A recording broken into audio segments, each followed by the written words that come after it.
ভাগ্যবান ভক্তের গৃহে এসে ভাগবত শ্রবণ করছেন। সারা জনম তো কথাই বলে গেলেন, কিন্তু শেষের দিনে এই জিভার মধ্যে আমাদের আলস্য এসে যায়। আর যে কর্ণদ্বার দিয়ে আমরা এত কথা শ্রবণ করি, শেষের দিনে আমাদেরকে কিন্তু খুবই কষ্ট হয়। কর্ণদ্বারে যদি নিজের সন্তান এসে ডাক দেয় মা ও বাবা, তখন কিন্তু তাকে আর আমরা এই নয়ন দিয়েও দেখতে পাই না, আর এই কর্ণদ্বার দিয়ে তার মুখের সাড়াটাও আমরা পাই না। কারণ কি? কর্মফলং দাস্য সর্বক্রিয়া জনমং প্রতি ভাগবত গ্রহণং শ্রদ্ধা প্রাপ্তি জগৎময় গতি। ভাগবতের যে প্রাপ্তি হয়, ভাগবত আজকে আমরা সৃষ্টি হয়েছি কিসের জন্য? তাই আমরা অল্প সময়ের মধ্যে আমরা কিছু বর্ণনা শ্রবণ করব। যে কোনো জিনিসের যদি আমরা তার কিছু সারমর্ম না বুঝতে পারি, তাহলে সেই বিষয়বস্তু না জেনে আমাদের আনন্দ উপলব্ধি হয় না।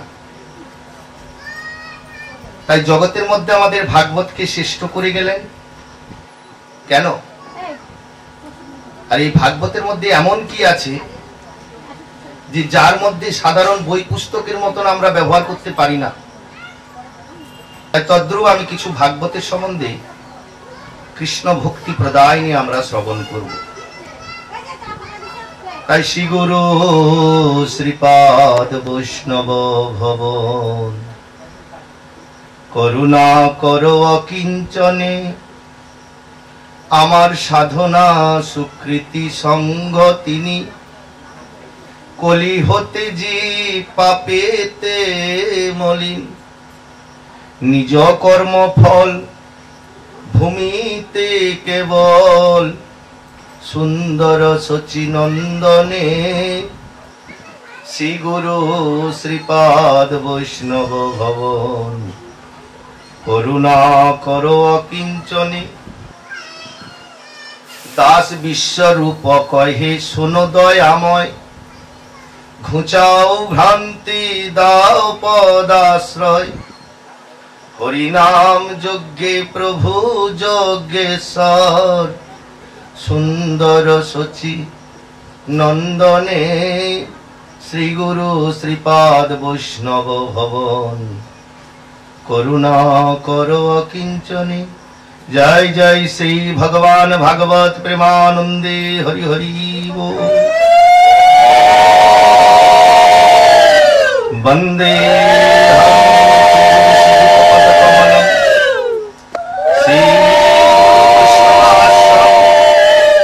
শ্রীরূপং সগ্রজাতং সহগণ সহিতং রঘুনাথবিত্তং তং সজীবং সদৈব সাবধূত পরিজন সহিত ললিতা বিশক শ্রীকৃষ্ণং চৈতন্য চরিতামৃতম।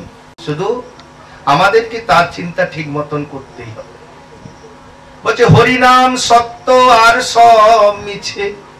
তুমি ভেবেছ এই সংসার জগতে চতুর দেখাবে, মিথ্যা নিয়ে প্রবচনা নিয়ে সর্বত্র থাকবে, সকালে উঠে দুনয়ন দিয়ে পরচর্চা পরনিন্দা পরের দিকে তাকিয়ে দেখবে?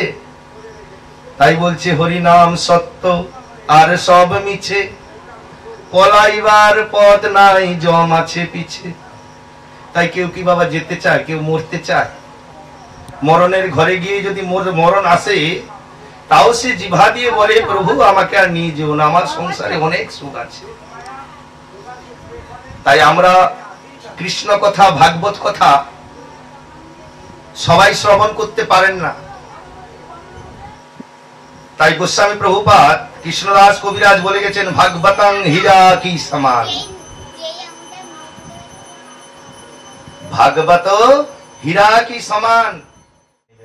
এই ভাগবত আসন হচ্ছেন স্বয়ং পরীক্ষিত মহারাজার আসন।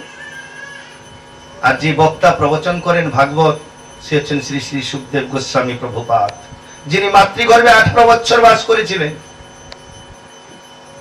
আপনারা কদিন বাস করিয়েছেন সন্তানকে গর্ভের মধ্যে? এখন 8 মাসে 7 মাসে 9 মাসে প্রসব হয়ে যাচ্ছে। কেমন মা! আর যিনি ভাগ্যবান, যে ভাগবত প্রবচন করেছিলেন, তিনি মাতৃগর্ভে 18 বছর কেন তিনি কি পুণ্যতি করেছিলেন? তার পিতা কে ছিলেন? যিনি শ্রী সেই ব্যাসদেব গোস্বামী প্রভুপাদ। ব্যাসদেবের কৃপা কি লাভ হয়েছিল? সুখদেব গোস্বামীকে সেই জন্ম দিতে পেরেছিলেন? উনি কি জন্ম দিয়েছিলেন? না। এই সৃষ্টির কথা শুরু করতে গেলে ভাগবত শ্রবণ করতে হয়। আর সেই আসনটা একজন মহারাজ এমনই গ্রহণ করেছিলেন, যা আপনারা ভাগ্যবান বসে আছেন। এই আসনটা সামান্য ভাববেন না। যিনি গ্রহণ করেছিলেন তিনি মহারাজ। তার মনের দ্বিধাবোধ, অসুখ কি ছিল, দুঃখ কি ছিল? না, ওর অভিশপ্ত জীবন, 7 দিনের পরে ওর মৃত্যু সর্পদংশনে। আর তখনকার দিনে মুনি ঋষিদের মুখে যা বাণী, যা অভিশাপ করত, তাই ফলন হতো। তাই ভাগবত কথা সুখদেব গোস্বামী প্রভুপাদের আর পরীক্ষিত মহারাজা যে শ্রবণার্থী, ওনার যে কথোপকথন ভক্তরা শ্রবণ করতে পারেন, তাদের 100 বছরের যদি কোনো রোগ থাকে, কোনো ব্যাধি থাকে, দেহের যদি পচনও আসে, সে পচন আসতে পারে না। সেই হচ্ছে শ্রী শ্রী সুখদেব গোস্বামী প্রভুপাদের প্রবচন। তাই সময় অল্প। ভাগবত এমনই জিনিস, মধুর অমৃত জিনিস, যা শ্রবণ করানো গেলে, এই অমৃত রস পান করলে আর এই অমৃত রস ছাড়া যায় না। আরো মনে হয় আরো কিছু শ্রবণ করি, আরো কিছু শ্রবণ করি, কিন্তু এর মধ্যে একমাত্র উদ্দেশ্য হচ্ছে ভক্তি। বিনা প্রেম সে নাই মিলে নন্দলালা। প্রেম ভক্তি না থাকলে এই ভগবানের কথা শ্রবণ করা যায় না, ভগবানের আসনে আসা যায় না। তাই মহারাজ পরীক্ষিত কেন এসেছিলেন? তিনি এসেছিলেন কেন? তিনি এসেছিলেন তার নিজের দেহের অপরাধ থেকে মুক্তি পাওয়ার জন্য। কি অপরাধ? একটি মণিবরের গলায় একটি মরা সর্প দিয়ে গলায় জড়িয়ে রেখেছিলেন। কি কারণ? না, উনার জল তৃষ্ণাত্মক পেয়েছিলেন। তাই জল তৃষ্ণাত্মক জল দান না পেয়ে তিনি অহংকারে, অহংকার হচ্ছে কলির প্রভাব। দেখবে সংসার জগতে যদি তুমি অহংকার করো, একদিন সে অহংকার চূর্ণ হয়ে যায়, সেদিন কিন্তু আর ভগবানও ফিরে তাকায় না। কারণ কিসের জন্য? অহংকারের জন্য। আর সেইটা কবে তুমি বুঝবে? যেদিন তোমার চৈতন্য ফিরবে। এই জীবদেহের যতক্ষণ না চৈতন্য আসে, আর চৈতন্য যতক্ষণ না ফেরে, তা কেউ বুঝতে পারে না যে আমি কি করে গেলাম। তাই আমরা ভাগবতের কাছে আমরা সবাই বিনতি করে এইটুকুনি মন দিয়ে আমরা কামনা করব, যাদের হাত আছে হাত জোড়ো করে রাখবেন। হাত তো সংসারে দুটো, তাই তো না? 4-5টা থাকে, দুটোই তো। মা যোগমায়া ছিলেন শক্তিধারী, তার 10 রূপা ধারণ করেছিলেন সব ভক্তদেরকে এই সব কিছু শক্তি উপাসনা দেওয়ার জন্য। তোমারি চরণে শরণ লইব বলি। দেখবে গৃহেতে একটা চিত্রপট থাকে, ভগবানের মূর্তি আছে তো? আছে তো? সবার বাড়িতে চিত্রপট আছে তো? একটু আপনারা মাথা নাড়ালে তো ভালো লাগে না। আপনার বাড়িতে নাই মনে হয়? হ্যাঁ হ্যাঁ, সবার বাড়িতে থাকে না চিত্রপট? সবার বাড়িতেই থাকেন, তো ভগবানের আসন স্বরূপে থাকেন। কিন্তু সেই চিত্রপটকে কখন ব্যবহার করেন? নিজের স্বার্থকের জন্য, তাই তো? নিজের স্বার্থকের জন্য সেদিন খুব ব্যবহার করেন। কোন দিন? যেদিন খুব মায়ার সংসারে খুব দুঃখ নেমে আসে, যেদিন এই 10 মাস 10 দিন যে সন্তানটাকে গর্ভে ধারণ করেছেন, সেই সন্তান যখন বলে উঠে তুমি আমার জন্য কি করেছো, সেদিন মায়ের গর্ভ যন্ত্রণা থেকে মূর্ছিত হয়ে গোবিন্দের চরণে পড়ে যায়। হে গোবিন্দ, এমন জন্তু জন্ম দিলে আমার গর্ভে, তখন জন্তু হয়ে যায়। কিসের জন্য? এই মানসিক চিন্তায়, ভাবনাই হচ্ছে আমাদের ভাগবতের ক্রিয়া। সৎকর্মের ভাবনায় সর্বত্র থাকতে হয়। আমরা ভগবানের চরণে যদি 5 টাকার বাতাসা দিয়ে দেই, 5 লাখ টাকার আমরা গোবিন্দের কাছে কামনা করি, হে ভগবান আমাকে ছেলের সার্ভিস করে দাও, আমাকে একটা মেয়ের কন্যার ভালো জাগতিক বর দেখিয়ে দাও, পাত্র দেখে আমাকে সম্পূর্ণ করাও, আমার 2 তলা 3 তলা ফ্ল্যাট বাড়ি করে দাও। আর এই ভাগবত শ্রবণ করতে গেলে মাজার জোর দম থাকা দরকার। সবার দ্বারাই ভাগবত আসনে এসে বসতে পারেন না। যার যতই অর্থ থাকুক, টাকা থাকুক, যে যতই ধনী হোক, এই ভাগবতের আসনে বসতে গেলে মাজার দম দরকার। বাজারে সবজি বাজারে ভিড় আছে, মাছের দোকানে ভিড় আছে, যত সরকারি কৌশল সবার জায়গায় সার্থকের ভিড় আছে, কিন্তু হিরে দোকান সোনা দোকানে দেখবে ভিড় আছে কেন? হিরে দোকানে যেতে হলে মাজার বল দরকার আছে। তা আমাদের মতন মানুষরা গেলে ওই হিরের যে দরবারে দারোয়ান থাকে না, ওরা বুঝে নেয় যে এই কতটুকুনি হিরে কেনার যোগ্যতা, হিরের দোকানে আসা তো দূরের কথা, ওই দূর থেকে ফিরে দেয়। সেই জন্য হিরের দোকান খালি থাকে সবসময়, আর সোনার দোকানে খালি থাকে। কারণ 50,000 টাকা ভরি, সেখানে যেতে হলে মাজার দম নিয়ে যেতে হবে। তাই তদ্রূপী আমার মহাজনগণ বলে গেছেন, ভাগবতীয় হীরা কি সমান, মানে হীরের দোকানে যেমন মূল্য, আর এই ভাগবতীর আসনে এসে বসারও তার সেই দম দরকার, যিনি সেই কৃষ্ণ ভক্ত মায়ের গর্ভে জন্ম নিয়ে এসেছেন, যে সেই স্বীকৃতি করেছেন ভগবানের কথা কর্ণে শ্রবণ করার। আর যারা সারাদিন পর চর্চা পর নিন্দা কর্ণে না গেলে ওদের খাওয়ার হজম হয় না। পরের কিছু দেখতে গিয়ে লোভ হিংসা করা ছাড়া ও সারাদিন কোনো কর্ম নেই। প্রভাতে উঠে জীব দেখবে, একদিন সকাল থেকে উঠে কোনো ঠাকুরকে দর্শন করা তো দূরে থাক, তার যদি অর্থ সামগ্রী চলে আসে কিন্তু অহংকার মন থেকে যায় না। সেই চৈতন্য কোনদিন আসে না যে আমি কি করতে এসেছি সংসারে, মাতৃগর্ভে ভগবানকে সব অর্থ কথা দিয়ে এসেছি যে তুমি যে পঞ্চ ইন্দ্রিয় দিয়েছো সবকিছু আমি তোমার চরণে অর্পণ করে দিলাম। পেরেছি? পারি। তাই তদ্রূপী সবজি দোকান মাছের দোকানে গাদা গাদা ভিড় আছে কেন? আমরা অনর্থা জীবার মধ্যে খেয়ে এসেছি, শুধু খাওয়াই জানলাম, কিন্তু জিনার নাম করার জন্য আসলাম তাকেই ভুলে গেলাম। তাই আমার গর্ভে যখন সন্তান জন্ম নেবে, পরে তোমাকে বলবে নাকি যে তুমি আমার জন্য কি করেছো, তাই কর্মটা তুমি কি করেছো। তাই ভাগবতে বলছেন এই জগতের মধ্যে 10টা সন্তান লাগে না, যদি মায়ের গর্ভে একটাই কৃষ্ণ ভক্ত সন্তান জন্ম নেন, তার 7 পুরুষ উদ্ধার হয়ে যায়। তাকে গয়ায় যেতে লাগে না পিণ্ডি দিতে বাবা। এখন মরে গেলে বাবার পিণ্ডি দিতে যায় না, বলে না? তাই ওখানে কিসের পিণ্ডি? পিণ্ডি দিয়েছিলেন মহাপ্রভু।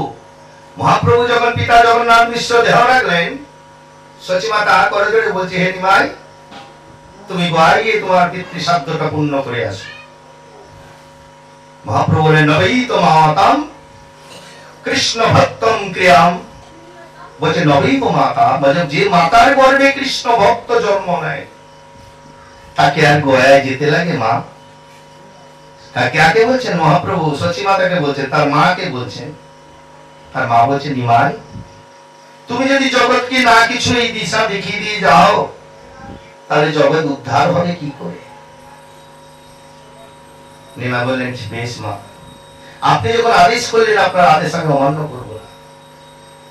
দেখুন প্রভুর ইচ্ছা। আমরা জগতে যদি সারা দিন ধরে কিছু ইচ্ছা করি, কোনদিন পূরণ হবে? উনার যা ইচ্ছা রেখেছেন তাই হবে। আমি অনেক কিছু ফাঁকি দিয়ে যাচ্ছি জগতে, মনে হচ্ছে কেউ দেখার নাই, কিন্তু যিনি দেখার, লক্ষ লক্ষ সিসি ক্যামেরা দিয়ে দেখছেন যে তুমি কি কর্ম করে গেলেন। তাই জগতে সকাল থেকে ভক্তের গৃহেতে যে সাধুগুরু বৈষ্ণবরা এসে আহ্বান হচ্ছেন, সাধু কথা কৃষ্ণ কথা আলাপন হচ্ছে, তাই ইনার বহু জন্মের ভাগ্য। আপনারা যে যাই মন নিয়ে আসুন না কেন, এসেছেন কোথায়? ভাগবত শ্রবণে। এসেছেন কোথায়? কীর্তনের শ্রবণে। এসেছেন কোথায়? বাৎসরিক এদের মহোৎসবে এসেছেন। উৎসব নয়, ভক্তের গৃহেতে হচ্ছে মহোৎসব। মহোৎসবের অর্থ কি? আমরা কিন্তু পরিবর্য এগুলো জানার জন্যই ভাগবতকে নিয়ে আসি। বলছে যে গৃহেতে ভাগবত বৎসরে আনতে পারে না, সেই গৃহে শূন্য শ্মশান থাকে। যতই অর্থ অট্টালিকা থাকুক, শান্তিতে কেউ থাকে বাবা? কারো শান্তি নেই। শান্তি যদি কেউ থাকতেই পারে, যিনি ভক্ত, কৃষ্ণ ভক্ত বিনে যে সাধু সন্ন্যাসীরা, যারা তার নাম মিলে আর কিছু জানেন না, তারাই হচ্ছে শান্তির কামনা। তাদের পেছনে কোনো লক্ষ্য থাকে না। আর আমরা সাধুগুরু বৈষ্ণবের কথা শ্রবণ করতে গেলে, কৃষ্ণ নাম শ্রবণ করতে গেলে, আমরা এই নয়নটাকেও ভাগবতের দিকে একবারে রাখতে পারি না। কারণ পেছনে মনে হয় আমার নাতি আসলো, আমার বৌমা ডাক দিল নাকি, আমার বাড়ির সংসারের কেউ ডাক দিল নাকি।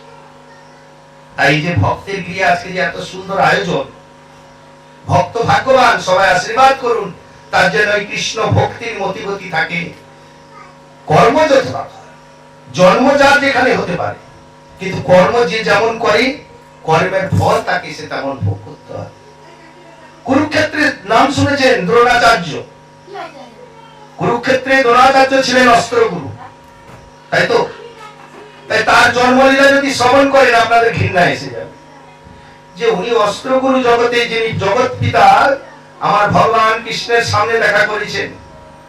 স্বয়ং কৃষ্ণ সঙ্গে সারথী সেজে বসে আছেন, পঞ্চ পাণ্ডবের লীলা করেছেন। গান্ধারীর শতপুত্র, শতপুত্র তো। তাই ভাগবত কথা শ্রবণ করতে গেলে বহুত সময়। এই শতপুত্র কি করে ধারণ করলেন উনি? উনি কি ভাগ্য করেছিলেন শতপুত্র উনার আসলেন? না অভিশাপ। আবার একসঙ্গে যখন কুরুক্ষেত্রের যুদ্ধে মৃত্যু হলো, সেই শতপুত্রে বধ হয়ে গেল। মা গান্ধারী কাঁদতে কাঁদতে কুরুক্ষেত্রের মাঠে পৌঁছে গিয়ে দেখেন সবাই ফিরে গেল। 18 দিন কুরুক্ষেত্রের যুদ্ধ হয়েছিল। কতদিন? 18 দিন, 11 দিন নয়। যুদ্ধের পরে সবাই ফিরে আসছে, কিন্তু গান্ধারীর একটি সন্তানও ফিরে আসছে না। তাই মায়ের পেটে তো কামড় নাই। কিসের জন্য? যে সবাই ফিরে আসলো, আমার সন্তানরা ফিরে আসলো না। কুরুক্ষেত্রের মাঠে গিয়ে যখন দর্শন করলেন, অন্ধকারে অন্ধকারময়। এমন সময় তারার যে রশ্মি, তারার কত জ্যোতি, সেই আলো ঝলমল করছে, আর গান্ধারী ছুটে যাচ্ছেন। গান্ধারীর চোখে বাধা থাকে তো, কেন বাধা ছিল? এগুলো কুরুক্ষেত্রের বহুত কথা, যা কথা আলাপনে জগতে অমৃত রস শ্রবণ করা যায়, শিক্ষা পাওয়া যায়। আর এই ভাগবতের মধ্যে ভগবান নিজের দেহকে আহরণ করেছেন। 12 স্কন্ধ, 335টি অধ্যায়, 18,000 শ্লোক। আর এই ভাগবত সবাই শ্রবণ করার ক্ষমতা থাকে, তার নারী দরকার আছে, তার পূর্বের স্বীকৃতি দরকার আছে। শুধু ঈশ্বর পরম কৃষ্ণ সচিদানন্দন বিগ্রহ আদি অনাদি গোবিন্দম সর্বকারণে কারণম, এই ভাগবত কথা জীবায় আনাও ভাগ্যের প্রয়োজন আছে। এ হচ্ছে রসামৃতম, অমৃতম। মধুরং মধুরং মূর্তি, মধুরং মধুরং শ্রবণম, ভাগবত অমৃত সুধা করিলেন বর্ণন শ্রী শ্রী সুখদেব গোস্বামী মহারাজ।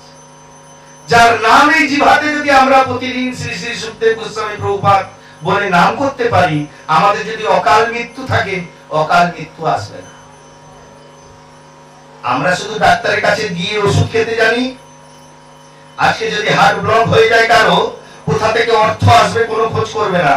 আগে বলবে চলো কলকাতা, কলকাতা না হয় বেলুর, নাই চেন্নাই, চলতেই থাকবে, কেন আমাকে বাঁচতে হবে। কিন্তু তাকে যদি বলা হয় তুমি সাধুগুরু 5 জনকে নিয়ে এসো গৃহেতে, একটু কৃষ্ণ কথা হরি কথা একদিন দাও, বলে বাবা এখন আমার কিছু করার নেই, আমার অর্থ এখন কিছু নাই।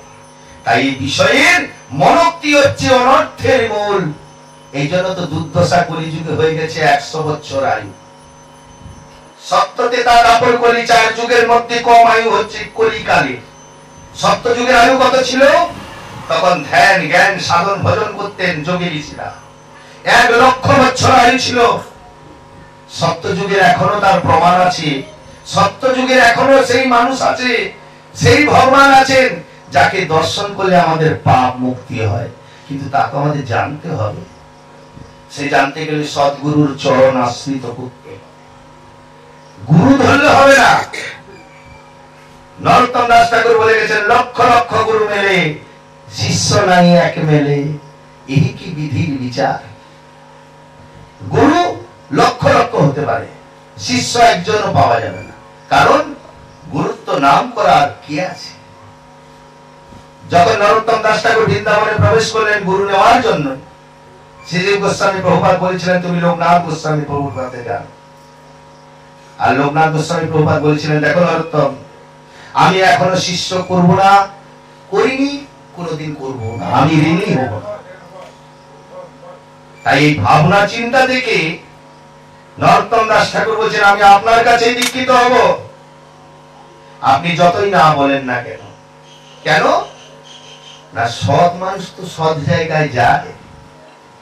তাই কলিযুগের আমাদের দুর্দশা হয়েছে 100 বছর, আর সত্য যুগের আয়ু হয়েছে 1 লক্ষ বছর। সত্যের পরে কি আসলো বাবা? ত্রেতা যুগ আসলো। এরও কারণ আছে। একের পরে তো 2 আসার কথা, কিন্তু 3 আসলো কেন? এটা আমাদের মনে থাকে না?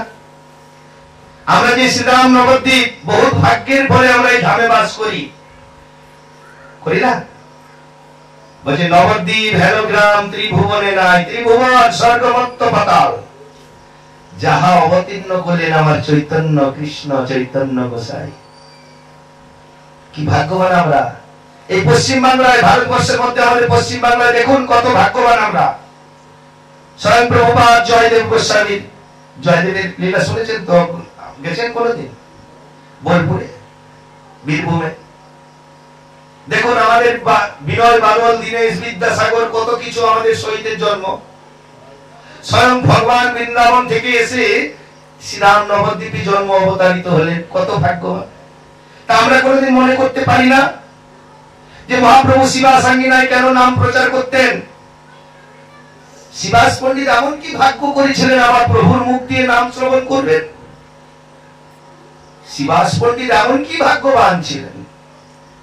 তাই পরীক্ষা দেওয়ার জন্য একদিন মহাপ্রভু লীলা প্রকাশ করলেন হরিবাসরে। রোজিনী হরিবাসর করতেন আমার মহাপ্রভু। আর একদিন হরিবাসর করতে করতে রাত্রিতে শিবাস পণ্ডিতের শাশুড়ি এসে, যে ভক্তের মধ্যেও কিন্তু ভক্তের বন্ধন সবার অন্তরে সমান থাকে না। কিছু কিছু ভক্ত আছে ভাগবত শ্রবণ করছেন ঠিক, কিন্তু মন আছে বহু দূরে, অনেক চিন্তায়, যে সংসারে নাতিটাকে ছেড়ে দিয়েছি, সংসারে বুড়োটাকে রেখেছি। কিন্তু যার চিন্তা সে করবে, তুমি ভাবনার কে? তুমি যা চিন্তা করছো, যার তার চিন্তা করো। তার চিন্তা করলে তোমার সংসারে সবাই সুখে থাকবে। কিন্তু তার চিন্তা কবে করবে তুমি? যেদিন এই দেহের অঙ্গ প্রত্যঙ্গ পড়ে যাবে। এই সংসারের মধ্যে যতদিন তুমি কষ্ট করতে পারবে, ততদিন তোমার বলতে থাকবে। আর যেদিন এই দেহটা তোমার কর্মক্ষমতা থাকবে না, সেদিন তোমার নিজের কাছের আত্মীয় স্বজন পরিবার কেউ তোমার কথা শুনবে না।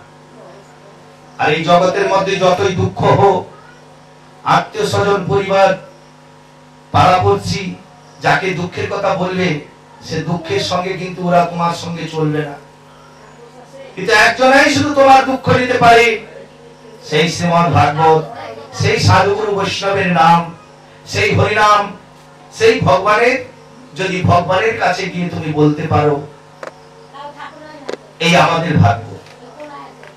তাই আমাদের এই মনের যে ঘোড়া থাকে, সেই চঞ্চলটাকে নিস্তব্ধ করার জন্য, ধীরস্থা করার জন্য সাধুগুরুর চরণে আশ্রিত হতে হয়। আশ্রয় করিয়া ভজি তাতে কৃষ্ণ নাহিতাজি, আশ্রম মরে অকারণ। তাই তুমি যদি পেছনের দিকে সবসময় তাকিয়ে থাকো, তাহলে সামনে আর ভাগবতের কত দূরে আসবে। নাম নিয়ে যখন গৌড় দেশে চলছিলেন, জঙ্গলের মধ্যে এত বাঘ, হিংস্র জন্তু, জানোয়ার সবাই এসে কিন্তু ঘুরে বসেছিলেন। কিসের জন্য? মহাপ্রভু বলছেন এও পরীক্ষা করার জন্য। এহ তো হতে পারে এই জীব আজকে আমাদের পরীক্ষা করার জন্য এসেছে, যে কার কত মনের চঞ্চলতা দেখি কত নাচতে পারে। আমাদের মনের তো নাচন অনেক আছে, তাই জীবের মধ্য দিয়ে যেই নাচন থাকে তাই। তাই ত্রেতা যুগের আয়ু হলো 10,000 বছর। মন দিয়ে শ্রবণ করুন। এই শ্রবণ থাকলে, অন্তরে থাকলে কোথাও বৃথা হবে না। আইএ বিএ বিটি পড়াশোনা করেছে, কিন্তু সেই পড়াশোনার কোনো দাম নাই। কেন বলুন তো? যার অন্তরে কৃষ্ণ ভক্তি নাই। মহাপ্রভু নিজে বলে গেছেন সর্বভৌমকে, বলছে যদ বিদ্যা ন কিঞ্চন হরির নাম সমাম্বিতাম। বলছে হরির নামকে যে ন্যায্য করে না, হরি নামকে যে গ্রাহ্য করে না, যে ভক্তি করে না, তার আইএ বিটি বিকম পাস করে তার কোনো লাভ নাই। বলে শিক্ষার মধ্যে যদি কৃষ্ণ নামের কোনো ভক্তি নাই। অনেক সাধু মহাজন আছেন, মাস্টারি চাকরি ছেড়ে দিয়ে বৃন্দাবনে গিয়ে দাঁড়ে বসে আছেন, ভিক্ষা চাইছেন। আপনারা সবাই বৃন্দাবন গেছেন তো? সবাই গেছেন তো বৃন্দাবনে? বৃন্দাবনে গেছেন কেউ? হ্যাঁ, উনি বৃন্দাবনে গেছেন, উনি ভাগ্যবান। কিন্তু বৃন্দাবন থেকে কি নিয়ে এসছেন? জ্বালা না যন্ত্রণা? বৃন্দাবনের কর্ম কি? মহাপ্রভু ধামের কি কর্ম? সবই কর্ম আছে, যা শিক্ষা নিতে গেলে সদ্গুরুর সঙ্গ নিতে হয়। আমি যদি না জানি, তীর্থতে গিয়ে হাজির হয়ে যাই, কত শত কোটি আমাদের অপরাধ হয়। তাই অপরাধে আমরা বঞ্চিত যেন না হই। তাই সেই ভক্ত স্বরূপে কথা বলছি। মীরাবাই, মীরাবাই নাম শুনেছে তো সবাই? তাই ভাগবতের সেই ভক্ত স্বরূপের কিছু কথা আলোচনা করছি, যা ভক্ত ভগবানের মিলনের কথা শ্রবণ করলে আমাদের এই জনম পূর্ণ হয়ে যায়। 60 বছর বাঁচি আর 80 বছর বাঁচি, বিধাতা যা লিখে রেখেছেন কপালে তা সেই জানে। তাই আমরা যে ত্রিভুবনে এসেছি, আমরা যে কি করে গেলাম, সেই হিসাব কিন্তু এক জায়গায় সব লেখা হয়ে যাচ্ছে। এই সংসারে শুধু আমরা হিসাব লিখে গেলাম, কত টাকা বন্ধন নিলাম, কত টাকা দোকানে সদাই করলাম, কত টাকা সংসারে খরচ করলাম, শুধু আমরা এই খরচে লিখে গেলাম। কিন্তু আমাদের এই জীবনের খরচ, এই জনমের খরচ, কতটুকুনি তুমি কি করেছো, সেই হিসাব কিন্তু একজনাই করছে। তাই মহাজন বলছেন, তুমি ভেবেছ কি মনে এই ধরা ধামে, তুমি যাহা করে গেলে কেউ দেখে না, বারে বারে আর আশা হবে না। এই 84 লক্ষ জনী ভ্রমণ করে মানব জনম, তুমি যাহা করে গেলে আসিয়া হেতায়, চিত্রগুপ্ত লিখিয়া ভরিলেন খাতায়। তার কাছে ফাঁকি ঝুঁকি দেওয়া যাবে না। তুমি যা করে গেলে, চিত্রগুপ্ত সব সকাল থেকে রাত্রি পর্যন্ত নিদ্রা যাচ্ছ, নিদ্রা করতে গিয়ে কত ঠাকুরের নাম না করো। তাই ভগবানের কথোপকথনের একটা পেশার আছে। এ কথা সবাই শ্রবণ করতে পারবে না। এই কথা শ্রবণ করার মাজার দম থাকার দরকার। দুই বন্ধু রাস্তা দিয়ে যাচ্ছেন, একজন চায়ের দোকানে টানছেন, আর এক বন্ধু বলছে না না ওখানে ভাগবত হচ্ছে চল। কিন্তু ভাগবত যিনি গেলেন, তিনি চায়ের দোকানের বন্ধুর কথা চিন্তা করতে থাকলেন, কথাটা শ্রবণ করলেন। ভাগবতী যিনি আসলেন, সে চিন্তা করলেন বন্ধুটা চায়ের দোকানে গিয়ে মনে এখন চা সিগারেট খাচ্ছে। আর যে চায়ের দোকানে বসে চা সেবা করতে গেছে, সে ভাবছে যে বন্ধু মনে এখন অনেক কিছু কীর্তনে নৃত্য করছে, ভাগবত সেবা করছে। তাই ভাগবতের পূর্ণ হচ্ছে কার জানো? ভাগবত যে বক্তা, এই ভাগবত কথা যত পূর্ণ আছে, ভাগবত শ্রবণ যে শ্রোতা করি তার তদ্রূপ সমান সমান পূর্ণ আছে। কি বললাম?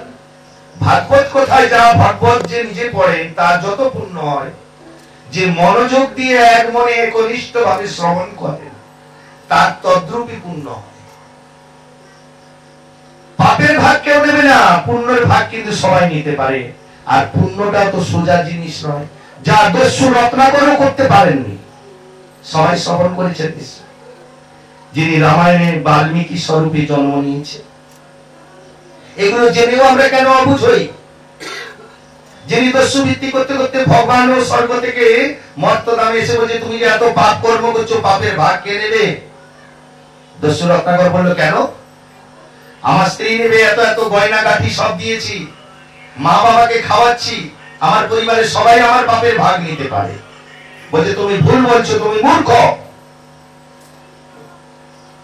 তখন রত্নাকর বলছেন প্রভু, আমি যদি ভুল বলছি তাহলে আমার প্রমাণ করতে গেলে আমি নিশ্চয়ই জিজ্ঞাসা করে আসবো। বলছে তুমি যাও,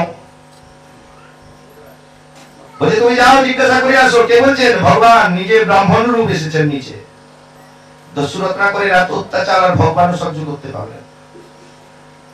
কিন্তু কি ভাগ্যবান, এই জীবকে শিক্ষা দেওয়ার জন্য ভগবান এইভাবে নেমে আসবে। গৃহস্থী কি পত্নীকে বলছে তুমি তো আমার সহধর্মিনী, সহধর্মী তো, তাই তো? সহধর্মিনীর কথা অর্থ যে স্বামীর পতির অর্ধেক ধর্মের ভাগ নিতে পারে সে হচ্ছে সহধর্মিনী। রামচন্দ্র বনে যাচ্ছেন পিতা 14 বছর পালন করতে, আর সীতা জানকী পেছনে যাচ্ছে। রামচন্দ্র বলছে তুমি যেও না জানকী, তুমি যেও না, প্রচুর কষ্ট। বলছে তাতে কি হয়েছে পতি? বিবাহের সময় তো আমি তো তোমার সঙ্গে অর্ধাঙ্গিনী স্বরূপে এনেছি, অর্ধেক ভাগের ভাগ নেওয়ার জন্য। তোমার সুখে সুখী আমি, তোমার দুঃখে দুঃখী। সুখের দিনে আমি রাজ্যে বাস করব, আর তোমার দুঃখের দিনে আমি থাকবো না। আমি কি সেই পত্নী? তাই সহধর্মিনী স্বরূপে স্ত্রীরাই থাকে। তাই এই জগতে আমাদের এই ধর্ম রোধ করার জন্য দস্যু রত্নাকরকে পরীক্ষা করতে পাঠালেন। তাই সহধর্মিনী স্বরূপে পত্নীকে বলছে, বলছে তুমি তো আমার সহধর্মিনী, তুমি তো আমায় শ্রদ্ধা করো, আমাকে পত্নী রূপে পতি রূপে তুমি তো পূজা করো। বলছে হ্যাঁ। তাহলে আমি যে এত কর্ম করে এনে তোমাকে দেই রূপের জিনিস, আমার যে যত পাপ হচ্ছে এই পাপের ভাগগুলো কে নেবে? তুমি নেবে তো? বলে তা কি করে হয়? তুমি আমার স্বামী, আমাকে এনেছো, কি করে খাওয়াবে না খাওয়াবে আমি কি করে জানি? তুমি দিচ্ছ অলংকার, আমি পরিধান করছি। দেখবে গৃহস্থের স্বামী যদি একটু সোনা দানা কাপড় চোপড় এনে দেয়, গৃহিণী খুব খুশি হয়, তাই না? এটা আমাদের মায়েদের লক্ষণ সবাই। কিন্তু যদি তাকে বলে যে আমি চুরি করে এনে যে দিলাম, এই পাপের ফলটা তুমি নেবে তো? এখনকার কলি হতে দিবেন মায়েরা বলবে যাক যা হবে হবে পরে চিন্তা, এখন হ্যাঁ বলে দিই তো আরেকটা তো কাপড় আসবে। কিন্তু সেজন্য সত্য যুগের একটা কামনা আছে, সত্য যুগের শেষে এতে দস্যু রত্নাকরের এই মনোবলী ভগবান এসে পরীক্ষা করলেন। বলছে তাই তুমি আমার স্ত্রী হয়ে তুমি আমার পাপের ভাগ নেবে না? বেশ, আমার মা বাবা আছে, গর্ভধারী জননী আছে। তার পিতা মাতার কাছে গিয়ে বলছে ও মা, জননী জন্মভূমিষ্য স্বর্গাদপি করিয়সি, আমি শুনেছি জগতের মধ্যে তুমি আমার মাতা। কিন্তু মা, আজকে যে আমি কর্ম করছি, কর্মে যদি আমার কোনো পাপ হয়, কোনো অপরাধ হয়, সে ভাগ কি তুমি নেবে মা? মা বলে দেখো রত্নাকর, তোমায় জন্ম দিয়েছি এই গর্ভে 10 মাস 10 দিন, কিন্তু প্রভুর ইচ্ছায় তুমি ভালো থাকো এই কামনা করি। কিন্তু তুমি কর্ম যে অপরাধ করছো, সে অপরাধের ভাগ তো আমি নিতে পারবো না বাবা। পিতার কাছে গেলেন, বলে বাবা, পিতা সর্বপিতা ধর্ম পিতা হি পরমং তপ, পিতরি পিতিমা পণ্যে প্রিয়ন্তি সর্বদেবতা। শুনেছি জগতের মধ্যে তোমাদের যদি পুজো সেবা করি, আর কোন ভগবানের পুজো সেবা করতে লাগে না। যদি গৃহস্থের কোন পিতা মাতাকে সন্তানরা পুজো দেয়, পিতা মাতাকে যদি সুখে রাখে, তার ইহ জগতে কোন জায়গায় তার নিষ্ফল হয় না। কিন্তু সেই পিতা মাতা হতে হবে কৃষ্ণ ভক্ত। আমি সারা জীবন পরের চর্চা, পর নিন্দা, পরের জোচ্চুরি করে আসলাম, আমার গর্ভের সন্তান কি সাধু হবে? তা আমার মন কি সাধু হয়ে যাবে?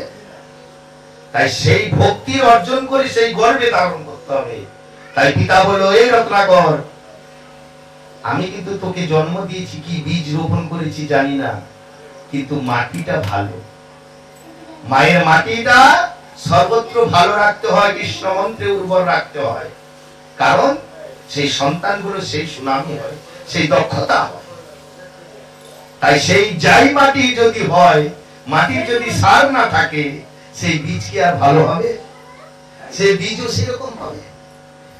কুল নিয়ে আসবে কাটতে, পিতাকে খুন করে চলে যাবে, মাকে অপহরণ করবে, অপমান করবে, যেই জ্বালা যন্ত্রণায় সাধুগুরু লোক গুরুজনকে বোধ করবে না, তার পতন চলে যাবে।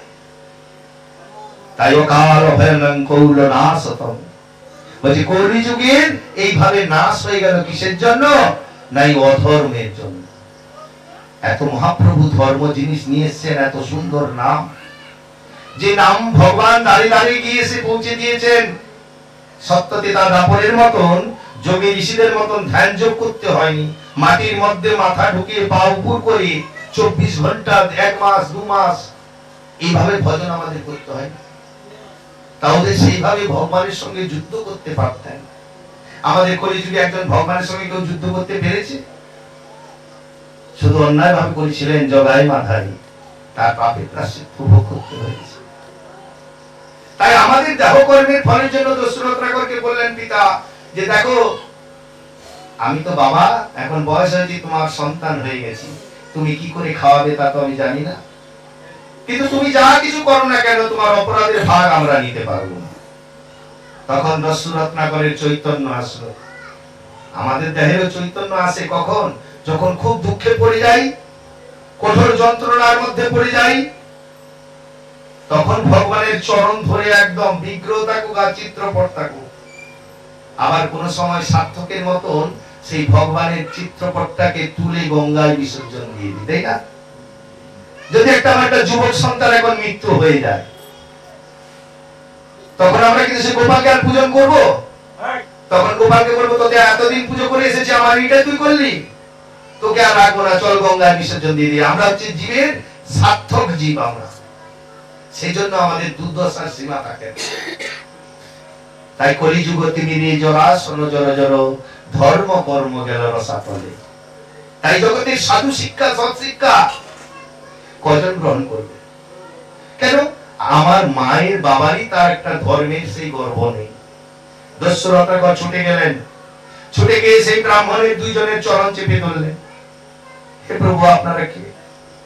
আপনি যা বলেছেন তা সত্য, এই জগতে আমার বলতে কেউ নাই, যতদিন দিতে পেরেছি ততদিন আমি ছিলাম, এখন আমার যে কর্মের ফল নেওয়ার কেউ কিছু নাই। পুণ্যের ফল নেবে, এখনো যদি আমি মোহর দেই সবাই নেবে, কিন্তু দুঃখের সময়টা কেউ নেবে না। চিন্তা করুন, এমন সময় ভগবান নিজের রূপ ধারণ করলেন, শঙ্খ চক্র গদা পদ্ম চতুর্ভুজাদি বিষ্ণু অবতার, আর পাশে বিধাতা দাঁড়িয়ে আছে। বিধাতা বলছে তোমার খাতার মধ্যে এত কিছু লেখা হয়েছে দশরথ, আর আমার ভগবান বিষ্ণু থাকতে পারলেন না। দেখবে যখন তোমার অপরাধের ঘোড়া পূরণ হয়ে আসবে, সেদিন এমন একটা তোমার দেহের মধ্যে একটা অসুখ হবে, সেই রোগ শোকের মধ্যে যার হয় সেই বুঝতে পারে, সেই ব্যথা বেদনার মধ্যে অচেতন হয়ে গিয়ে ভগবানের সঙ্গে হিসাব নিকাশ করা শুরু করে দেয়। কোথায়? বুকের মধ্যে বক্ষ পীড়া, শ্বাস পর্যায়, শ্বাসনালী কম। কিছুদিন আগে হয়ে গেল করুণা, যার দ্বারা এই গৃহ থেকে যতই যে মস্তান হোক আর যতই মন্ত্রী হোক, কেউ কিন্তু গৃহ থেকে বেরোতে পারছিলেন না। কারণ কিসের জন্য? করুণা। কিন্তু তাকে কেউ দেখেছে? ভয় কিসের? যে আমি মরে যাব, একটাই ভয়, আমি মরে যাব। কিন্তু এগুলো আমরা কোনোদিন মনে এনেছি? সেই সময়টা আমরা কোনোদিন কোনো কিছু মনে করেছি যে ভগবানের পূজন করি, জোরতর ভগবানের নাম করি? কিন্তু সেই সময় অনেক জায়গায় করেছে। কিসের জন্য? বাঁচার আশা। কিন্তু ভাবিতে উচিত ছিল প্রতিজ্ঞার কালে।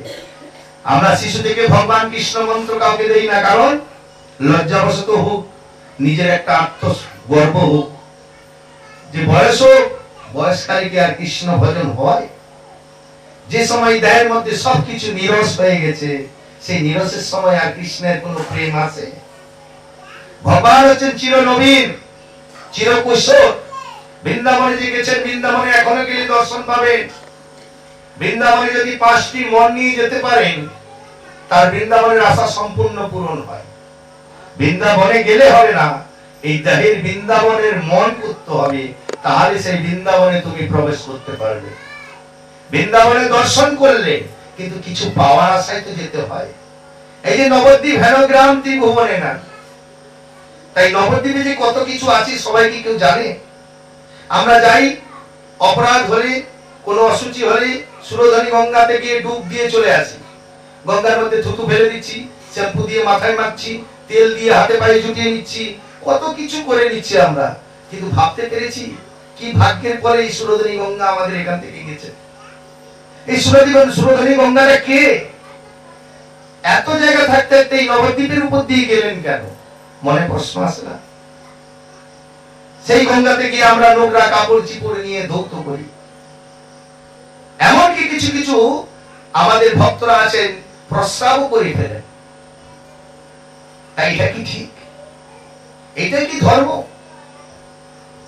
তাই মহাপ্রভুকে এই কামনা জানানোর জন্য শিবাসাঙ্গিনায় হরিবাসরের মধ্যে আমার সুরধনী মা গঙ্গা এসে অবতীর্ণ হয়েছিল। মহাপ্রভু দর্শন করলেন। ভাগবত এমন কথা শুন, ভাগবত চৈতন্যামৃত অমৃত সার, যেজন বুঝে কৃষ্ণ সেজন অসার। তাই ভাগবত কথা এত সোজা জিনিস নয়। ভাগবত কথা অমৃত রস সবার মুখে আসবে না। আর শ্রবণং কীর্তনং পাদ সেবনং নবমীনা ভক্তির মধ্যে আমাদেরও প্রবেশ করতে হবে। তাই আমাদের মনকে সেই চঞ্চলটাকে রক্ষা করতে হবে। 10 মিনিট মন দেবে, এক মন করবে, এক মনের সময় কৃষ্ণ ভজন হয়। বৃদ্ধ হলে কি আর হয়?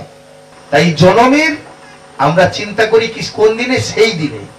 তাই দস্যু রত্নাকর সেই সময় চিন্তা করে চরণ চেপে ধরলেন, ভগবান দর্শন দিলেন। দস্যু রত্নাকরকে বলছেন, তুমি যা পাপ করেছো, পাপের প্রায়শ্চিত্ত করতে গেলে রাম রাম উচ্চারণ করো। আর জিভা দিয়ে সে রাম আসলো না। তখন শুকনো একটি মোড়া ডালকে বললো, এটা কোন ডাল? বলছে মোড়া।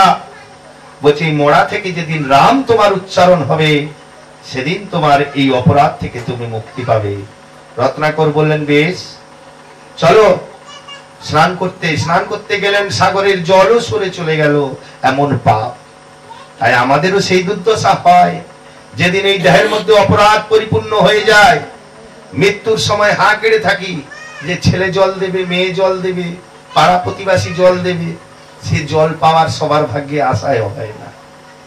কারণ আমরা সে এত অপরাধে পড়ে যাই, সেই অপরাধের বিচারে আমাদের জল আসে না। তাই এত সোজা নয়।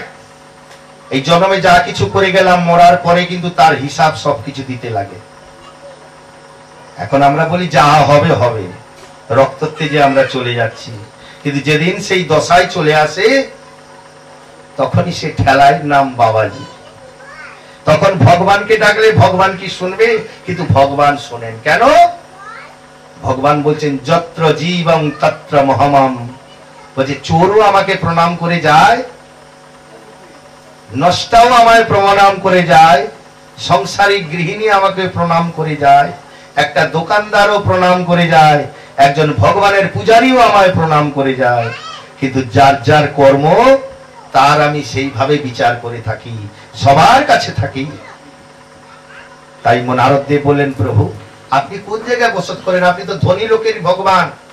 কেন ধনী লোকের মন্ডা মিটাই দেয়, বড় বড় রাজভোগ দেয়। তখন ভগবান বলেছিলেন, শোনো নারদ, আমি বৈকুণ্ঠে থাকি না, যোগীদের হৃদয়েও তো থাকি না। না যোগীদং হৃদয়ন্তম। বলছে কোথায় থাকো? বলছে আমি মদ ভক্তা যেখানে, যদ গায়ন্তী, যেখানে আমার নাম হয়, কৃষ্ণ কথা হয়, সেখানে আমি সর্বদা বিরাজ করি। তাহলে ভগবান আমাদের কোথায় থাকে? ভগবানকে পেতে গেলে কোথায় যেতে হবে?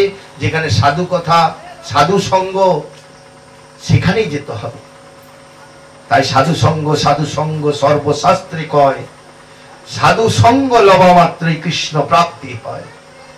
আমার দস্যু রত্নাকরকে জড়িয়ে ধরলেন। ভগবান জড়িয়ে ধরে বললেন, দস্যু রত্নাকর, তোমার আজকে কামনা বাসনা সব পরিপূর্ণ হয়ে যাবে, তোমার চিন্তা করতে লাগবে না। তুমি রাম রাম থেকে আর তোমার রামায়ণের সদ্ধি হবে। এই যুগ 100 বছর তাকে বসিয়ে রাখতে হলো। সেই সাগরের তটে বসে, ভাগীরথীর তটে বসে মোড়া মোড়া করতে করতে বল্লীর চর হয়ে গেল। তাই দেহের মধ্যে আমাদেরও যদি সাধু কথা, কৃষ্ণ কথা না থাকে, আমাদের এই দেহের মধ্যে কত কিছু, কিডনি ফেল হয়ে যাবে, আমাদের দেহের মধ্যে প্রেসার চলে আসবে, আমাদের স্মৃতিশক্তি প্রবলেম চলে আসবে, আমাদেরও কত কিছু প্রবলেম এসে যাবে। কিসের জন্য? না আমরা দায়িত্বিক কিছু কর্ম করতে পারলাম না। দেখবে মৃত্যু পর্যন্ত যায় যায় অবস্থা, তাও তার মনের মধ্যে সকাল থেকে একটি চিন্তা থাকে, কৃষ্ণ নাম করি, থাকে না। সে চিন্তা করে আমি কি ছেড়ে আসলাম, কি নিয়ে আসলাম, কি নিয়ে গেলাম, সেই চিন্তা করে। কিন্তু সেই চিন্তা তো চিন্তা নয়। তুমি কৃষ্ণ ভজিবার তরে সংসারে এসেছো। এই সংসার ভগবানই তৈরি করে রেখেছিলেন, তুমি এসে তৈরি করনি। তুমি যে আজকে যত তালা তালা করে গেছো, এই জ্বালায় পড়ে যাচ্ছ তুমি।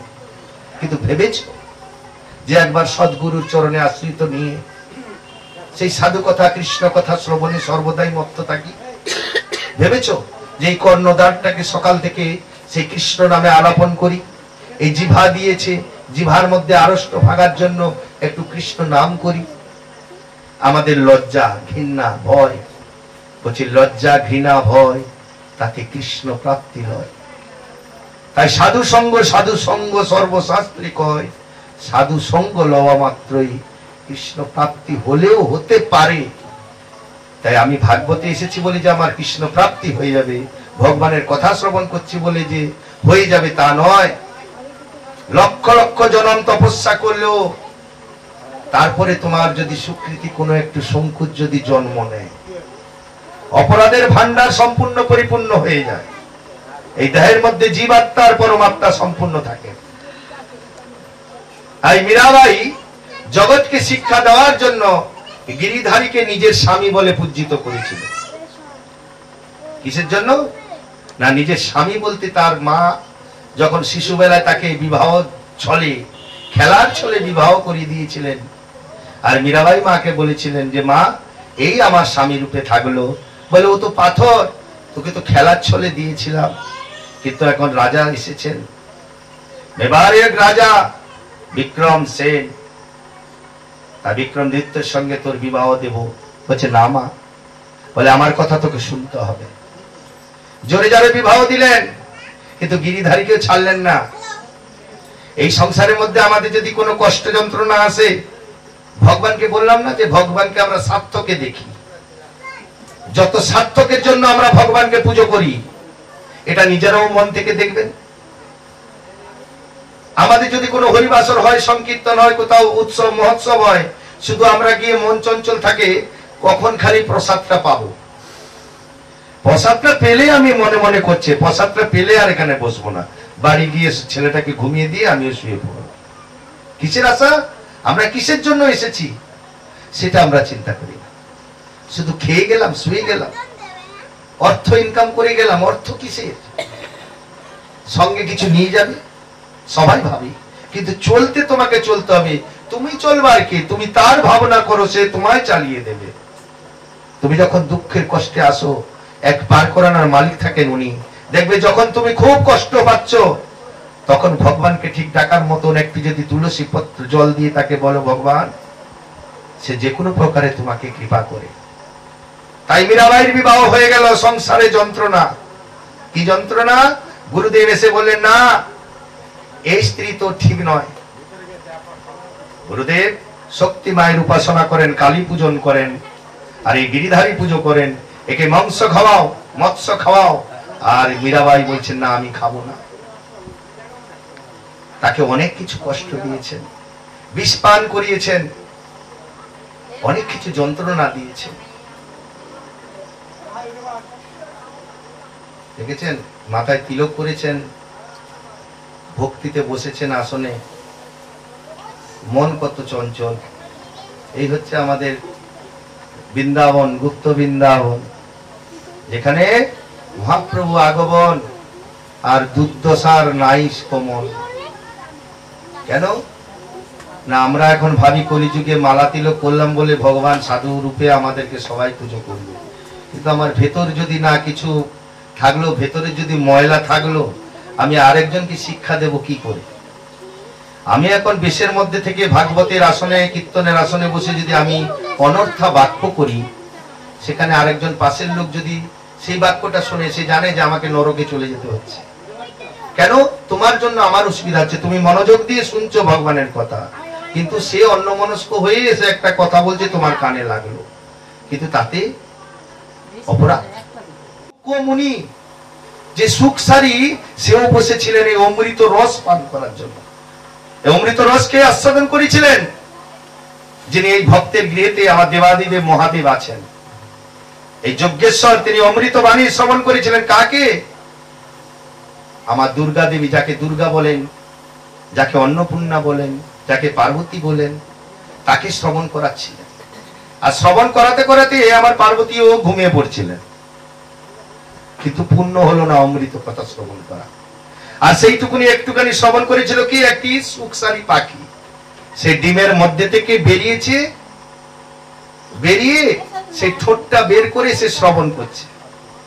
আর শ্রবণ করতে করতেই মহাদেবের সেই অমরত্ব কথা শেষ হয়ে গেছেন। পার্বতীকে বলছে, শুনেছো দেবী? বলেছিলেন আমি যখন অমরত্ব কথা শ্রবণ করাবো, তুমি যে জেগে আছো আমি কি করে প্রমাণ পাবো? বলছে কি করবো প্রভু? বলছে হু বলে আমাকে আস্বাদন করাবে। আরে হু হু করতে গিয়ে একদিন এক রাত পার হয়ে যেতে পরের দিন দুর্গা আর ঘুমিয়ে গেছেন পার্বতী। আর সেই পাখিটি তখন সেই মুখের সেই ঠোঁটটা দিয়ে ডিমটা ফুটো করে বেরোবার সময় দেখছেন অমরত্ব কথা হচ্ছে। এত সুন্দর অমরত্ব কথা। অমরত্ব কিসের কথা? যা কুরুক্ষেত্রে যুদ্ধ হয়েছিলেন সেই হচ্ছে অমরত্ব পান। অমরত্ব কিসের কথা? যা 18,000 শ্লোক দ্বারা ভাগবত নির্মিত, যে ভাগবতের রস অমৃত আমার শোধন করছি, সে হচ্ছে অমৃত কথা। আর সেই পাখিটা শ্রবণ করতে করতে যখন দুর্গা জেগে উঠলেন দেবী, তখন মহাদেবের জয়ের ধ্বনি পড়ে গেছে। আমাদের পাটে টাটে শেষে জয়ের ধ্বনি দেই না? এই যে একজন মা আমাকে বললেন যে এখন জয় ধ্বনি দেওয়া হলো না, পরে মামা আপনি জয়ের ধ্বনি দিয়ে দিলেন। বেশ, তাই জয়ের ধ্বনি না দিলে পূরণ হয় না। জয়ের ধ্বনি দেওয়া মানেই জয়। জয় জন্ম হয়েছিল কোথা থেকে তা আমরা জানি। আমরা তো মুখে জয় নিতাই, জয় গৌর, জয় শ্রী রাধে, জয় শ্রী কৃষ্ণ বলেই যাই। কিন্তু জয় কে? জয় একটা তোমাদের মতো নারী ছিল। এগুলো আগে জানতে হয়। শুধু কৃষ্ণ কথা শ্রবণ করলে হয় না, কিছু কিছু কথোপকথন নিজের হৃদয় ধরে রাখতে হয়। যা বাসা যেমন ব্যাংকে দৌলত টাকা রাখলে আত্মীয় স্বজন পরিবার তোমার সম্পত্তির লোভে ছুটে আসে, কিন্তু এই হৃদয়ের মধ্যে যদি ভক্তি রসামৃত যদি অর্জন করতে পারো, সাধুগুরুর চরণের কাছে কৃপা লাভ পাওয়া যায়। কারণ তোমার সেটা সার্থক থাকে যে সাধুগুরু বৈষ্ণব সামনে আসলে কি করে প্রণাম করতে হয়, তার চরণ ধরে কি করে আশীর্বাদ নিতে হয়। এই জীবনটা এত সোজা জিনিস নয়। 84 লক্ষ জনই ভ্রমণ করে এই মানব জন্ম পেয়েছ। এই ভাগ্যের ফলে কত কিছু করতে হচ্ছে। কি করতে এসেছো, কি করে যাচ্ছ, আর শেষের দিনে যদি এই দেহের মধ্যে যদি অচেতন হয়ে যায়, দেহের মধ্যে যদি পঙ্গু হয়ে যায়, এই দেহ থাকতে মন থাকতে যদি আমাদের মূর্খ হয়ে যায়, বোবা হয়ে যায়, কানা হয়ে যায়, চোখ থাকতে থাকতে অন্ধ, তাহলে এই দেহের কোনো মূল্য থাকলো? তাই মীরাবাই সেই গিরিধারীকে নিয়ে বিবাহ করেছিলেন। বিক্রম সেন মহারাজার সঙ্গে বিবাহ হয়েছে, কিন্তু তার যে গুরু ছিলেন, গুরু তার কাছে কিন্তু এই পরিকল্পনা রাখতেন না। আর ভগবান ভজতে গেলে তোমাকে অত সোজা নয়, সুখে কোনোদিন ভগবান আসেন না। দুর্যোধন অহংকারে সোনার থালার মধ্যে ভগবানকে 64 ব্যঞ্জন রন্ধন করে খাইয়েছিলেন। কৃষ্ণ আমার বাড়িতে তুমি নিমন্ত্রণ খেয়ে যাবে। আর কৃষ্ণ সেই সোনার থালার মধ্যে বসতে গিয়ে দেখেন দুর্যোধনের মনের অহংকার, এত অহংকার। ভগবান উঠে বললেন, সেই ভরা সোনার থালার মধ্যে এত ব্যঞ্জন, আর হাতটাকে সেই ভরা থালার মধ্যে নামিয়ে দিলেন। হাতটায় জল দিয়ে উঠে পড়লেন। দুর্যোধন বলে, কি কৃষ্ণ? দুর্যোধন কিন্তু কৃষ্ণের সঙ্গে সম্পর্ক আছে। কি সম্পর্ক? বিআই সম্পর্ক হয়। দুর্যোধন আর কৃষ্ণের সম্পর্ক আছে একটা বিআই। তাই এমন সময় কৃষ্ণ সোনার থালায় হাত দিয়ে থুয়ে উঠে বললেন, রাজ্যে সব অপমান হয়ে যাচ্ছে। দুর্যোধন চিৎকার করলেন, এ ঠিক করলে না কৃষ্ণ, তুমি যা করে গেলে এটা ঠিক করলে না। এ কি, এত আয়োজন করেছি তোমার সেবা দেওয়ার জন্য, আর তুমি হাত ধুয়ে উঠে পড়লে ভরা থালে? স্বাভাবিক কথা, তোমার বাড়িতে রন্ধন করেছো একটা সেবার জন্য, যদি সেই ভরা থালার মধ্যে হাতের মধ্যে জল নিয়ে ফেলে দিয়ে উঠে পড়ি, রাগ হবে? ভগবান কৃষ্ণ বলেন যে দেখুন, আমি এসেছিলাম কিন্তু আপনার বাড়িতে আমি সেবা নিতে পারবো না। বলছি কেন? বলছে আমার এক ভক্তকে এমন কথা দেওয়া আছে, সে ভক্ত দু নয়ন ভরে তাকিয়ে আমার দিকে তাকিয়ে আছে। উঠে পড়লেন, কৃষ্ণ চলে গেলেন। কার কাছে গেলেন? বিদুরের বাড়ি, যিনি কাঙাল ছিলেন, যার একটা বসনের ছিদ্র ফাটা ফুটো অবস্থায়, ময়লা নোংরা অবস্থায়, কিন্তু মন ছিল কৃষ্ণ বিনা কিছু জানতেন না। একটি কলা গাছের বৃক্ষ তিনি রোপণ করেছিলেন বীজটাকে এনে, হে কৃষ্ণ তুমি এটা কৃপা করে গ্রহণ করো, এই গাছের ফল হলে তোমার যেন সেবায় লাগাতে পারি। আমরা পারি? আমরা তো সংসারিক যাতনায় অসুরবৃত্তি করে একটি সন্তানকে রোপণ করি, কিন্তু কৃষ্ণ নাম দেওয়ার আমাদের সময় থাকে না। তাই সংসারে যদি 10টা সন্তান লাগে না, একটা সন্তান যদি কৃষ্ণ ভক্ত যদি জন্ম নেয়, সে সংসার 14 পুরুষ উদ্ধার হয়ে যায়। 10টা সন্তানের কর্মবংশ উদ্ধার লাগে না, একটা সন্তান জন্ম নিলেই হবে কৃষ্ণ ভক্ত। তাই সেই মীরাবাই সেই গিরিধারীকে নিয়ে বেরিয়ে পড়লেন, এত কষ্ট যন্ত্রণা পাবেন না বলে বৃন্দাবন গমন করলেন। বৃন্দাবন যেতে যেতে রাত্রি, তুমি যেই কোলের মধ্যে যে কালো একটি পাথর নিয়ে বসে আছো, বলছে পাথর না গো, এ আমার প্রাণনাথ, এ আমার স্বামী। তাই ভগবানও পরীক্ষা করেন যে ভক্তের কতটা তার মনে ভক্তি আছে। তাই মীরাবাই কি বলছেন, আমাকে এই বৃন্দাবনের একটু রাস্তাটা দেখিয়ে দিতে পারবে? ভগবান চিন্তা করলেন, যার মন প্রাণ বৃন্দাবনের দিকে হয়ে আছে, আমি তাকে আটকাবো কেন? এই জন্য সৎসঙ্গে স্বর্গবাস, অসৎসঙ্গে নরকবাস। দেখবে সৎ চিন্তা সৎ ভাবনা করবে, তাতে কষ্ট আসলেও তার ফল আছে আলাদা। আর অসৎ চিন্তায় তুমি পরের মেরে খাবে, পরের অনর্থা বাক্য শুনবে, পরের চর্চা করবে, সেখানে তোমার অপরাধ হবে, সেখানে তোমার পুণ্য কিছু হবে না। দেখতে সুকলো আজকে ভালো মন্দ খেয়ে নিলে, কিন্তু আগামী দিন, এই দিনটা যে চলে গেল আর কিন্তু এই দিন আসছে না, গণার দিন কিন্তু একটা কমে যাচ্ছে। কিন্তু আজকে আমরা সময় পেয়েছি, সাধুগুরু বৈষ্ণবরা, আমরা কৃষ্ণ কথা আলাপনে আমরা থাকছি, কত আমরা ভাগ্যবান। এমন সময় মীরাবাইকে সেই মহামার প্রভু সামনে যাচ্ছেন নাচতে নাচতে, আর মীরাবাই বলছে, হ্যাঁ গো, তুমি এত নৃত্য করতে জানো, আমি তো তা জানতাম না। তোমার নাম হয়েছে চোরা, কিন্তু তুমি কি কর্ম করো?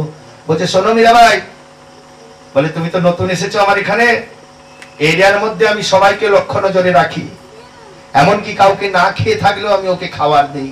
আমি গোয়ালার ছেলে, তো আমার দুধ দই ঘি এইসব নিয়ে আমি ব্যবহার করি। আমার মা জানো কত কিছু ভাণ্ড ভাণ্ড ভরে ক্ষীর মাখন ভরে রাখে, আর আমি কি করি জানো তো, চুরি করে নিয়ে একে তাকে তোমাকে তার সবাইকে খাওয়াই। বলছে তাই? বলছে তুমি তো খুব ভালো ছেলে, তাহলে বৃন্দাবনের পথটা আমাকে বলে দাও। এখন বৃন্দাবনের পথ বলতে বলতে কিছু দূর যেতে যেতে আমার ভগবান চোরা অদৃশ্য হয়ে গেছেন। এমন সময় মীরাবাই সামনে গিয়ে দেখলেন নিতাই যে সনাতন গোস্বামী প্রভুপাতের আলোচনা করছিলেন কিছুক্ষণ আগে আমার এক মা। এই সনাতন গোস্বামীর কুঠির আছে ওখানে, ওই কুঠিরের মধ্যে গিয়ে যখন দর্শন পেলেন, সেই কুঠিরে সনাতন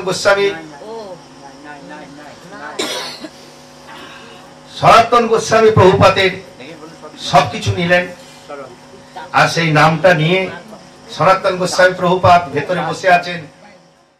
এখন মীরাবাইকে আমার গোবিন্দ রাস্তা দেখিয়ে দিলেন। দেখেন, ভক্ত যিনি হন সে সব ত্যাগ করতে পারে, কিন্তু ভগবানকে ত্যাগ করতে পারে না। মীরাবাই উপলব্ধি করে দিয়ে গেলেন ভক্তকে, তিনি সংসার রাজসিক সব ছেড়ে চলে গেলেন। কি নিয়ে গেলেন? গিরিধারীকে। আর আমরা হলে কি করতাম?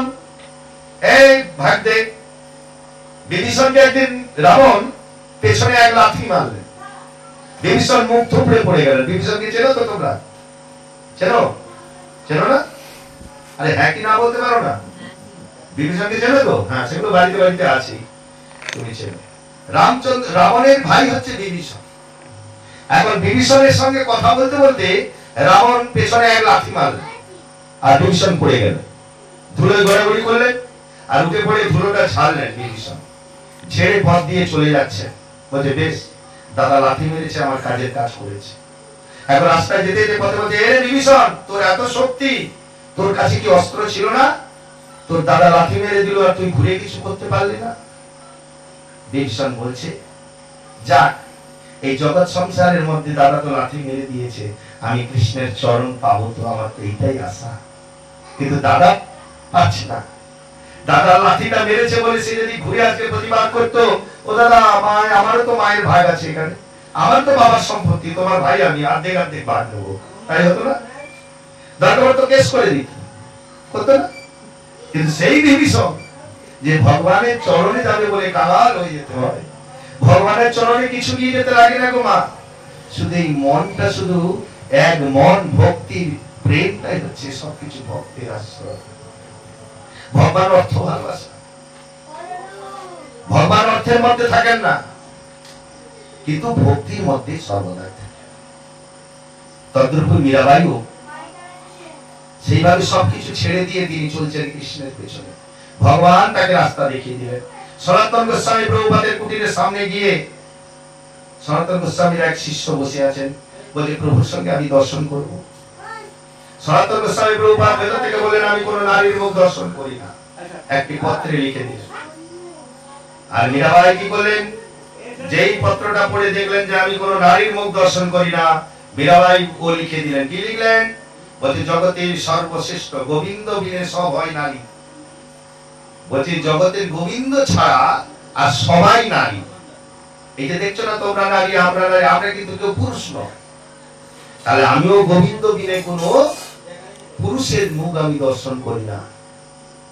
সনাতন গোস্বামী প্রভুপাদ যখন আবার পত্রটা পেয়ে যায়, কি এ তো সামান্য নয়, এ তো ঠিকই কথা বলেছে, আমিও তো ইহ জগতের নারী, আমি কি পুরুষ? পুরুষ একজনই, সেই গোবিন্দ আদি অনাদি। তখন তিনি পত্রে লিখে দিলেন। পত্র আর লিখার দরকার নাই, সনাতন প্রভু ছুটে আসলেন, মীরাবাই দুটো চরণ ধরে দিলেন। মীরাবাই তুমি আমায় ক্ষমা করে দিও। বলছে কি করছেন প্রভু, আপনার চরণ পাওয়ার আশায় আমি এসেছি, আপনি আমাকে এইভাবে অপমানিত করছেন। বলছে না, এটা শিক্ষা পেলাম। সত্যি তো ইহ জগতে তুমি গোবিন্দ বিনা আর কি আছে পুরুষ? আর গোবিন্দ ছাড়া আমি কোন পুরুষের মুখ দর্শন করি না। মীরাবাই অভ্যর্থন কে দিয়েছে। সনাতন গোস্বামী প্রভুপাদ তার চরণ ধরলেন। মীরাবাই বলছে ছাড়েন প্রভু, এইভাবে আমার অপমান করেন না। মীরাবাইকে বললেন, মীরাবাই তুমি এখন কোথায় যাবে? বলে আমি যাব যেখানে কৃষ্ণ দ্বারকাপুরীতে মহারাজা হয়ে আছেন, ওই দ্বারকায় আমি যাব। মীরাবাই দ্বারকায় চলে গেলেন। সনাতন প্রভুপাদ বললেন যদি কোনোদিন আবার ফিরে আসো মীরাবাই, আবার আমার এখানে নিয়ে এসো। মীরাবাই বললেন কৃপা করুন প্রভু, যেমন আমি ভগবান শ্রীকৃষ্ণের দর্শন পাই, শ্রীকৃষ্ণের চরণে যেন আমি প্রাপ্তি হতে পারি, এই কামনাটা করে দেন। তাই প্রভু সাধুগুরু বৈষ্ণবের কৃপা বিনে আমার কৃষ্ণ ভক্তি ও কৃষ্ণ প্রাপ্তি হয় না। তাই প্রভুর কাছে কৃপা লাভ করে আমার চলে গেলেন দ্বারকাপুরীতে। দ্বারকাপুরীতে গিয়ে আমার গিরিধারীকে বসিয়ে দিয়ে সেখানে উচ্চ সঙ্গীত শুরু করলেন, যে সঙ্গীতের সুরে ভুবন ভরে গেল। রাজা ধীরাজ সবাই এসে শ্রবণ করলেন। এমন সময় তার যে স্বামী ছিল বিক্রম সেন, তার রাজ্যে আকাল পড়ে গেল। কি আকাল? মোষ হাতি সব মারা যাচ্ছে, রাজ্যে কেউ খেতে পাচ্ছে না। তাই ওখানে গুরুদেবকে বলছে, হে গুরুদেব, আমি বুঝতে পেরেছি আমার যে মীরা গৃহিণী ছিল, ওকে তাড়িয়ে দেওয়ার পরে ওকে এত অনাচার করা হয়েছে, দুধের সদ্যে বিষ দেওয়া হয়েছে, সর্পের মালা গেঁথে দেওয়া হয়েছে, তাকে এত অত্যাচার করার পরে আমার রাজ্যে অমঙ্গল ঘটে গেছে গুরুদেব। গুরুদেব তখন বললেন, বেশ বিক্রম, এই যা করার আমি করছি, তুমি কিছু করতে হবে না। আমি তো অপরাধ করেছি, তোমায় কেন উপদেশ দিয়ে করিয়েছি, তা আমি যাবো বৃন্দাবনে, মীরাকে ঠিক ফিরে আনবো। এমন সময় মীরাকে খুঁজতে খুঁজতে গুরুদেব বৃন্দাবনে হাজির হলেন। আর বৃন্দাবনে গিয়ে দেখেন কি মীরাবাই নাম করছে, আর সেই নামে ত্রিভুবন ভরে যাচ্ছে। মহারাজরা সবাই এসে বসে আছেন, মুসলিম হিন্দু কোনো বিবাচার নাই। তাই মুসলিমরাও বসে শুনছেন, আকবর হোসেন সবাই শুনছেন। তার গান গো, মীরাবাই গান। মীরাবাইয়ের গান ছিল আলাদা গান, তার গানে ত্রিভুবন ভরে যায়, ভগবান নিজে বসে শ্রবণ করেন। আর এমন সময় গুরুদেব গিয়ে মীরাবাই চরণ চেপে ধরলেন, বৌমা, ও মীরামা, তোমায় অনেক কিছু করেছি, অনেক আঘাত দিয়েছি তোমায়, আমায় পিতৃরূপে ক্ষমা করে দিতে পারবে না? তুমি আমাদের রাজ্যে ফিরে চলো, রাজ্যে সব অমঙ্গল হয়ে গেছে। যে কি হয়েছে গুরুদেব? বলছে রাজ্যে হাতি মারা গেছে, সব রাজ্যে ফসল পড়ে গেছে, ফসলে সবাই হাহাকার। আমি বুঝতে পেরেছি তোমার সঙ্গে অমঙ্গল করা হয়েছে। মীরাবাই বললেন, গুরুদেব আপনি এসেছেন, আপনার কথা শুনে আমি খুব দুঃখিত, কিন্তু আমি তো আর ফিরে যাব না গুরুদেব। বলছে না, আমি তোমার ফিরাতে এসেছি, তোমায় আমি না নিয়ে আমি এখান থেকে যাব না। মীরাবাই তখন চিন্তা করলেন যে গুরুদেব তো আমাকে ছাড়ছেন না। গুরুদেবকে তখন রক্ষা করার জন্য বলেন, গুরুদেব আপনি তাহলে বসুন, এখন তো আমার গিরিধারী জগৎ স্বামী, তাই স্বামীর আদেশ ছাড়া তো আমি তোমার সঙ্গে যেতে পারি না, তা আমি স্বামীর কাছ থেকে আদেশ নিয়ে আসি।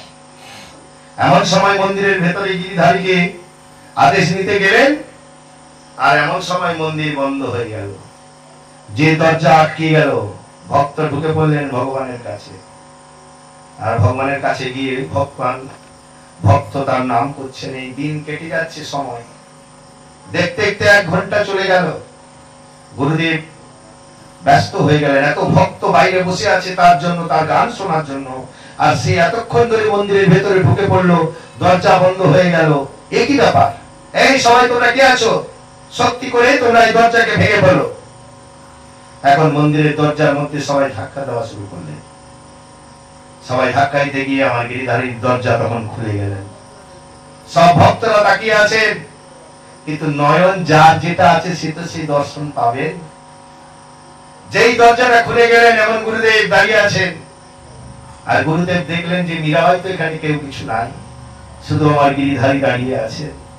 ভক্তরা সবাই দাঁড়িয়ে আছেন, মীরাবাই কোথায় গেল তাহলে? এই মন্দির তো কোনো সুড়ঙ্গ নাই, আরে কোথায়? এমন সময় গুরুদেব দর্শনে পেলেন ভগবান গিরিধারীর মুখের মধ্যে এইটুকুনি মীরাবাই আঁচলখানা বেরিয়ে আছে। দেখুন, এমন ভক্ত, ভগবান ভক্তকেও নিজে নিতে পারেন। কেমন হবে? তাকে যদি সেইভাবে ডাকার মতন ডাকা যায়। তাই মীরাবাইকে মুখের মধ্যে আমার গিরিধারী নিয়ে নিলেন, কিন্তু লাস্টে যে আঁচলখানার যে কোনাটা বেরিয়েছিলেন মুখের মধ্যে, এখনো গেলে দ্বারকাতে আপনারা দেখতে পাবেন মীরাবাই মন্দিরে। যদি আপনারা বৃন্দাবন গেছেন, এগুলো দর্শন করতে হয়। নবদ্বীপ আছে, নবদ্বীপে কোথায় নারী আছে আমার মহাপ্রভু, এগুলো বিস্মৃত আমাদের সবাইকে জানতে হয়। নবদ্বীপে এমন এমন কিছু আছে মহাপ্রভুর, সেগুলো আমরা গিয়ে পৌঁছাতে পারি না। এগুলো হচ্ছে আমাদের দর্শন, এগুলো আমাদের একটা নববিধা ভক্তির মধ্যে শ্রেষ্ঠ। কিন্তু আমরা শিক্ষা পাবো কোথা থেকে? শিক্ষা কোথা থেকে পাবো? শিক্ষা পাবো সাধুগুরুর কৃষ্ণ কথা, ভাগবত কথা থেকে। এখন মীরাবাই যে আঁচলখানা বেরিয়ে আছে, গুরুদেব চিৎকার করে বললেন সবাইকে, এ ভক্তগণ, দেখো দেখো দেখো, ভগবানের অঙ্গে আমার ভক্ত হইল মিলন। অমৃত স্বরূপী নয়নে কর দর্শন। বলছে দেখো, তোমাদের যদি নয়ন আছে ভরে দেখো। আমার মীরাবাই তার অঙ্গে মিশে গেলেন। তাহলে আজকে ভক্তের অঙ্গেও ভগবান মিশতে পারেন। আর ভগবান, ভক্তের যদি কৃপা থাকে, ভক্তকেও ভগবান মিলিয়ে নিতে পারেন। পেরেছিলেন সেই গিরিধারী, এখনো বৃন্দাবনে আছেন। তাই আজকে ভক্ত ভগবান ভক্তির সঙ্গে মিলন হলো। গুরুদেব সবাই মিলে একবার হরি হরি বলো। তাই মহারানী মীরাবাই কি জয়, গিরিধারী লাল কি জয়, বৃন্দাবন দ্বারকাপুরী কি जय, भक्त वत्सल भगवान गौर हरि की जय, द्वारकापुरी भगवान श्री कृष्ण अवतार की जय, जय भक्त वंशा की जय, जय राधे।